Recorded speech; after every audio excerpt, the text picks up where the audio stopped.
Hi everyone and welcome to Twisted Thursday, Vlogtober, Day 7.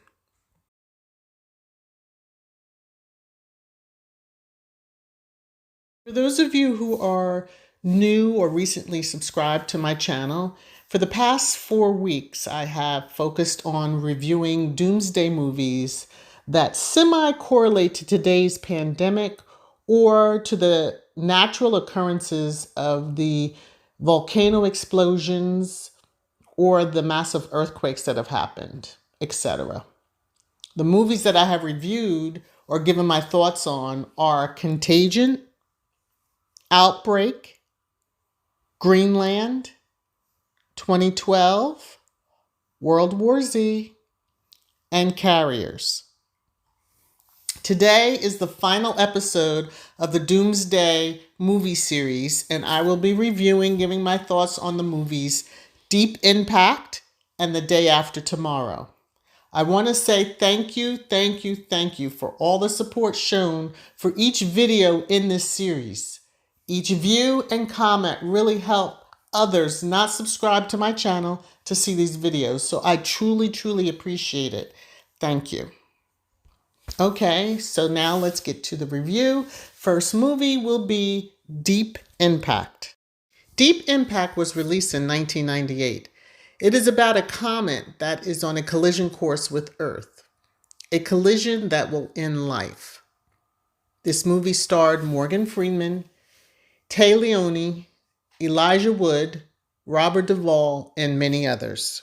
The movie begins where investigative reporter, played by Tay Leone, discovers that a senator, I believe it was a senator, did not resign for the reasons given, and she believes L is the reason, and L is a mistress.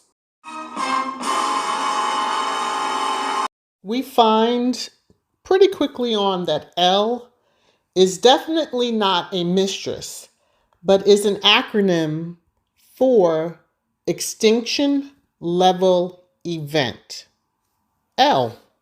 As the movie then progresses more, a young student who is into astronomy discovers a comet with his home telescope. Side note, invest in your children. Okay, back to the review.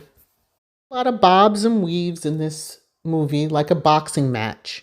But eventually, the government releases information on the comet and the plans on destroying it, or so they hope. When Plan A doesn't go as they expect, Plan B kicks in. But part of the plan in Plan B is that no one over the age of 50 will be saved unless they are in a special field or deemed needed by the government. Another side note, when I first saw this movie, it was on a flight back from Hawaii. And at the time I saw it, my mom was in her 50s and I cried like a baby on that plane. When I say I was hard sobbing, yeah, people were looking at me like I was crazy. And where her seat was, I couldn't get to her to hug her because I wanted to hug her after that movie. So I just got myself together and went to the bathroom, pulled myself together, and then came back to my seat. Yeah, that movie hit me so many ways. Now, when I think about it, being in that age range, yeah, that it just floors me that. Anyway, let me get back to the movie review. So as the date of the comet collision draws closer, everyone on the East Coast is now trying to head to higher ground. So my questions. What would you do if you were not selected, whether for age or not deemed necessary? Would you travel to where they have the places of sanctuary? What would you do? Definitely leave a comment in the comment section if you're watching this on replay. Now, I'm not going to give away any more of the movie because I hope you have seen it or you will see it. I enjoyed it the second, third, etc. amount of times I've seen it because I've seen it a lot of times. I have not watched since my mom passed, so I'm sure I'll lose it, but that's just because there's a very strong memory attached to the movie with her. And, you know, it's one of those that I'll always remember her when I see that movie.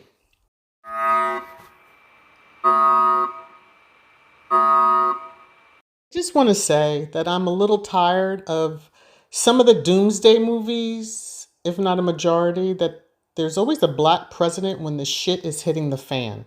Okay, carrying on. So, did you see the movie? Did you enjoy it? What were your thoughts? I'm interested in knowing, and you know I like to reply back to the comments that I get. Okay, now time for the next movie, The Day After Tomorrow. The Day After Tomorrow was released in 2004. It's about severe or extreme weather events, storms, tornadoes, earthquakes that are showing that life will be impacted if the population cannot get south and like south of the border. And there is an interesting scene that shows Americans breaking through the fences put up on the south of the border, the country that's south of us. Okay, I'm just saying. It starred Dennis Quaid, Jake Gyllenhaal, Ian Holm, Celia Ward, and many others. The majority of the movie takes place in New York City, you know, a city that never sleeps. Anyway, there's a scene where the water is coming up halfway on the vehicles. Now, just imagine what's in that water. I know it's a movie, but if that was really New York, okay, I digress. Let me get back to the review. Dennis Quaid's character is a climatologist who works for the government, and he warned the vice president and some officials of the impending danger he believed that was going to occur, and he was ignored. So by the time the officials listened, it was a little too late to save those or many more that could have been evacuated south. There just wasn't enough time. We hear a lot about in the news and political stuff about global warming. And this movie seemed to kind of fit into that when it was the extreme weather and how it can take life in just an instant. I'm not going to give away too much more of the movie. Hopefully you've seen it or you will see it. So even with this, if you are not one that live close to the southern border, what would you do? Would you do everything you could to get to safety or get to where you knew you had a fighting chance?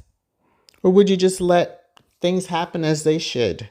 Leave a comment. You know the routine. Thank you for watching this daily upload for Vlogtober 2021. I hope you enjoyed it. Please like, share, and as always, check out all the content on my channel under the playlist Talk Tuesday, Twisted Thursday, and Sussex Saturday. Thanks everyone, and take care, be well, and wear a mask. Bye everyone.